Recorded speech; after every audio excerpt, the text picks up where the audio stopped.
We're bringing the kids in the kitchen for a frozen summertime treat. One that's pretty easy to make. All you need to have is a processor. Once again, it doesn't have to be 20 years old. Just one of those new fandangle ones will work just as well.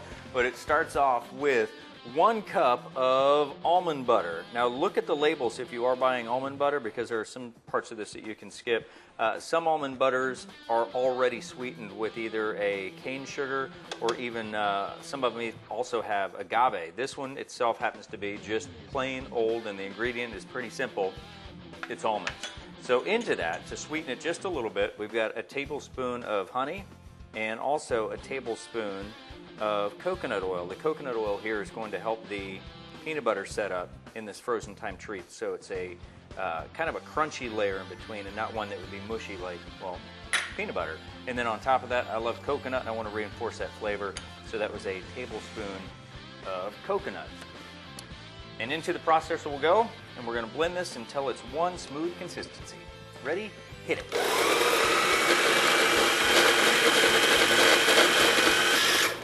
There we go. All those big pieces of coconut are chopped up nice and fine. We've got a nice smooth consistency. We'll just set this aside for a second. And now one of the easiest things that you can do in the kitchen when it comes to having to pipe something instead of dirtying up a whole piping bag. And then we take 1 cup of your favorite chocolate chip into a zip top bag. Now here's the only thing you got to make sure of. Get most of the air out, because this is going to go into some hot water. And if you put it in and there's air in it, it causes the bag to inflate as that air gets hot. So we want to make sure it's nice and tightly sealed.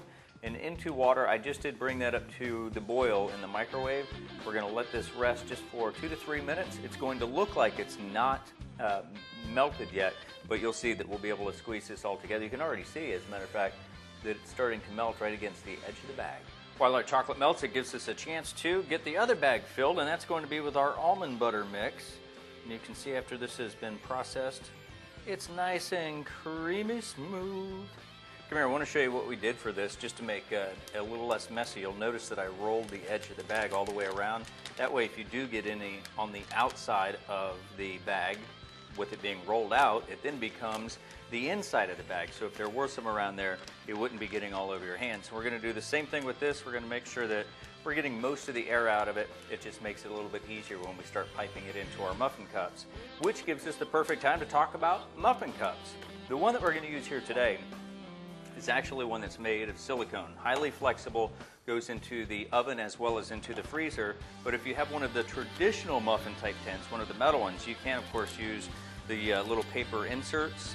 And I kind of do like using these because they've got the ridges that we're all familiar with when it comes to the commercial version of these chocolate/nut cups. So, all right, with that done, we've got some melting chocolate. Let's go ahead and assemble some.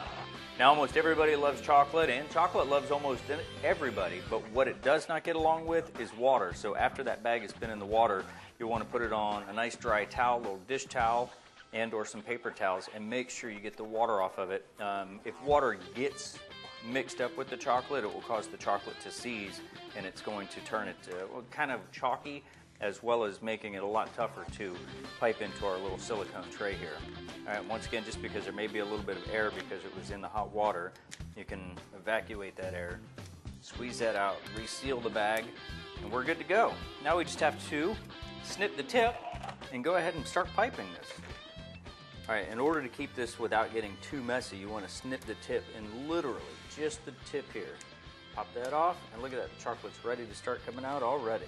So into our mini muffin tin, right in the bottom, and it's easier if you put this right into the center and then squeeze. That way it'll go all the way out to the edge, and then on to the next one.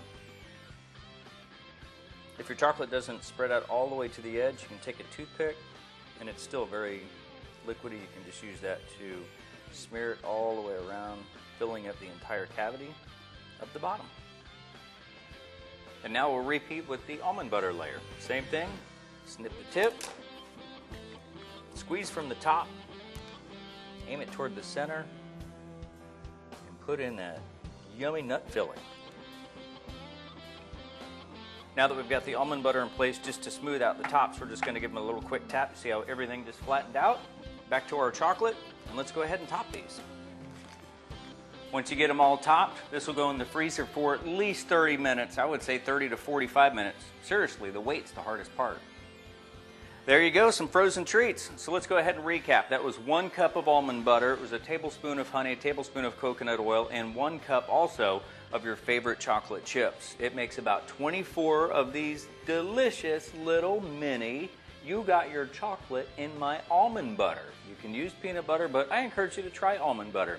And I think if you get your kids in the kitchen on a hot summertime day, a little water, melt your chocolate, and make yourself some of these frozen tasty treats, your kids will be saying, "Mom, when it comes to these almond chocolate cups, there is truly none better, and I love you."